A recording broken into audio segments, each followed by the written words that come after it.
আমি এতিয়া গৈ আছোঁ ঘৰলৈ। নলবাৰীৰ পৰা আমি আহিলোঁ।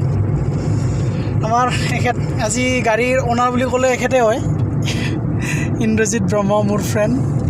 এতিয়া আমি ঘৰলৈ গৈ আছোঁ নতুন গাড়ীৰে। আজি বহুত এটা ভাল এক্সপিৰিয়েঞ্চ পালোঁ লাইফত, ভাল লাগিছে, আনন্দৰ দিন বুলি ক'ব পাৰিম আজি। চ' আপোনালোকে অলপ ভিউটো চাই লওক। আমি এতিয়া নেশ্যনেল হাইৱেৰে গৈ আছোঁ।